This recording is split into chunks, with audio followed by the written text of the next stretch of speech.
성소 문제. 성소는 하늘에 있는 것의 모형과 그림자로서 하나님께서 육체를 입고 오셔서 이 땅에서 이루실 구속의 비밀을 성소 제도를 통해 미리 보이신 것입니다. 히브리서 9장. 예비한 첫 장막이 있고 그 안에 등대와 상과 진설병이 있으니 이는 성소라 일컫고, 둘째 휘장 뒤에 있는 장막을 지성소라 일컫나니 금양로와 사면을 금으로 싼 언약궤가 있고 그 안에 만나를 담은 금항아리와 아론의 쌍난 지팡이와 언약의 비석들이 있고 그 위 속죄소를 덮는 영광의 그룹들이 있으니 이것들에 관하여는 이제 낱낱이 말할 수 없노라.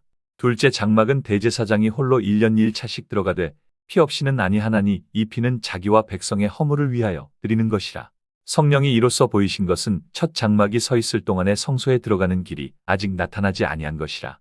이 장막은 현재까지 비유니 육체의 예법만 되어 개혁할 때까지 맡겨둔 것이라. 비유의 실체에 대해서 요한복음 2장.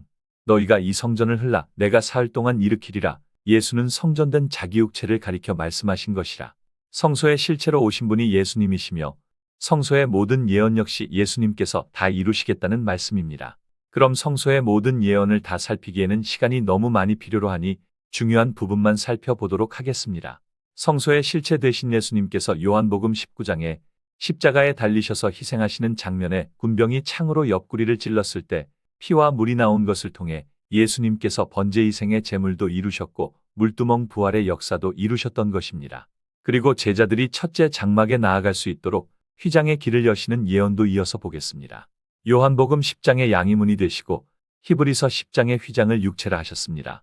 이는 문들을 통해 나아가기 위해선 육체가 죽으셔야 됨을 증거하신 것인데 성소 문이 3개에 나 있는 것은 그리스도가 육체 입고 3번 오실 것을 증거한 것이며 첫 번째 문은 성부시대 이삭을 통해, 두 번째 문은 초림 예수님께서 오셔서 십자가의 희생으로 열어주셨는데 마태복음 27장에 실제 찢어진 건 첫째 성소 휘장이 아닌 둘째 지성소가 찢어졌습니다. 이는 초림 예수님의 사명이 지성소 휘장까지 열려 있음을 뜻하는 것이며 휘장의 역사를 통해 초림의 범주를 증거해 주셨던 것입니다. 예수님 올리신 후 사도들이 나아간 곳은 지성소가 아닌 바깥성소에 머물러 있었으며 이를 증거하는 말씀은 히브리 9장 8절. 성령이 이로써 보이신 것은 첫 장막이 서 있을 동안은 성소에 들어가는 길이 아직 나타나지 아니한 것이라 하였던 것입니다. 바깥성소에 진설된 떡인 유월절 떡과 포도주를 허락하셨고 7초 때 불을 밝히는 역사인 에베소 초대교회가 시작이 된 것입니다.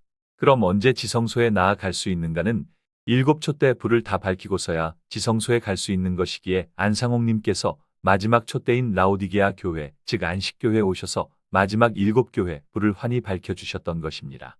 첫 번째 희생으로 바깥성소에 나갈 수 있게 길을 열어주셨고 이에 대한 증거는 성소의 진설떡인 유월절과 계시록 1장에 7초 때는 7교회인 바 에베소 교회 시작으로 마지막 촛대인 라오디게아 교회 이르기까지 7초 때 모든 불을 밝혀야 비로소 지성소에 들어갈 수 있으므로 라오디게아 교회인 안식교회 불을 밝히시고 지성소의 휘장을 찢으시기 위해서 안상홍님께서 오신 것입니다. 초림의 역사는 성소의 문으로 오셔서 길을 여시는 것이 초림의 사명이므로 안상홍님은 초림 예수님의 남은 사역 37년을 이루시고 예언대로 지성소 실체 되신 하늘어머니를 증거해 주시고 죽으심으로 마지막 성도들이 지성소 실체 되신 하늘어머니와 함께함으로 지성소에 나왔음을 증거하셨던 것입니다. 에베소서 5장 31절. 사람이 아내와 합하여 둘이 한 육체가 될지니 이 비밀이 크도다. 안상홍님께서 죽으심으로 분리되어 있던 성소와 지성소가 하나 되었으며 바깥 성소의 실체는 아버지시며 지성소의 실체는 하늘어머니시기에 안상홍님께서 죽으심으로 분리되었던 성소가 둘이 하나가 되어 안상홍님 성령이 어머니 뱃속에 3년 동안 계시다. 나는 어머니를 따름이라고 마지막 남기신 말씀대로 살아 되신 하늘어머니의 아들 이삭으로 여자의 자손 재림 예수님으로 다시 오신 것입니다. 예수님께서 죽은 지 3일 만에 부활하셨듯 1985년에 올리시고 3년 후 1987년에 영적 탄생인 침례받으심으로 성령 하나님으로 오셨던 것이었습니다. 이 비밀이 크도다 하신 말씀은 비밀은 오직 그리스도를 뜻하는 말씀이며 창세부터 감추어져 있던 언약궤 실체는 오직 영원히 죽지 않는 재림 예수님에 대한 예언이기에 언약궤 실체로 오신 것입니다. 골로새서 2장 3절. 하나님의 비밀인 그리스도를 깨닫게 하려 함이라. 그 안에는 지혜와 지식의 모든 보화가 감추어 있느니라. 만세와 만대부터 감추임받은 그리스도는 재림 예수님 박광수님이시며 재림 예수님을 영접한 14만 4천에게만 허락하실 축복을 언약궤 속에 담아 두신 것입니다. 축복 첫 번째는 금항아리에 넣어둔 만나이며 죽지 않는 약 곧 영원히 살 수 있는 생명과입니다. 오래 저장했던 골수가 가득한 맑은 포도주로 영생을 허락해 주시는 것입니다.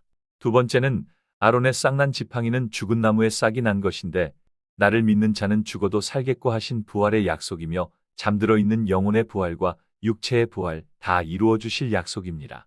세 번째, 십계명은 성령을 뜻하는 바 언약궤 실체되신 비밀 중에 오신 그리스도를 깨닫고 영접한 자녀들에게 허락하시는 늦은 비 성령이며 성령 축복 받은 자녀들만이 완성품이 되는 것입니다.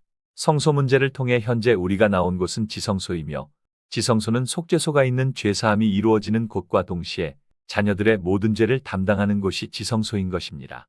결국 지성소 실체 되신 하늘어머니께서 자녀들의 모든 죄를 담당하고 계심을 알 수 있는 것이며 성소가 정결케 되지 않고서는 초막절 성령 축복을 받을 수 없음을 절기를 통해 보이셨던 것입니다.